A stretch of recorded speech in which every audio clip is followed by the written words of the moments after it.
महाड नगर परिषद निवडणूक मतदान चालू असताना महाडमध्ये मोठा राडा झाल्याची घटना काल दुपारी घडली होती। विकास गोगावले विरुद्ध सुशांत जाबरे या समर्थकांमध्ये मोठी हाणामारी झाल्याचे व्हिडिओ देखील समोर आले। यामध्ये सुशांत जाबरे यांच्या वाहनांची तोडफोड करण्यात आली। तालुक्यामध्ये विकास गोगावले यांची गुंडगिरी अजूनही कायम असल्याची चर्चा त्यामुळे सर्वत्र सुरू झाली आहे। काल झालेल्या भांडणामुळे महाड शहर पोलीस ठाण्यात मंत्री भरत गोगावले यांचे पुत्र विकास गोगावले यांच्यासह पुतण्या, भाचा आणि अन्य 18 जणांवर हाफ मर्डरचा गुन्हा दाखल झालाय।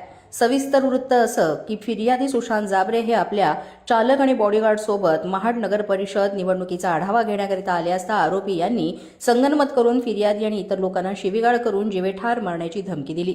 तसंच सुशांत जाबरे यांचे बॉडीगार्ड यांची रिव्हॉल्वर खेचून घेतली आणि बॉडीगार्डच्या अंगावर रिव्हॉल्वर दाखवून तुमचा आज गेम करतो असं बोलून जीवेठार मारण्याची धमकी दिली।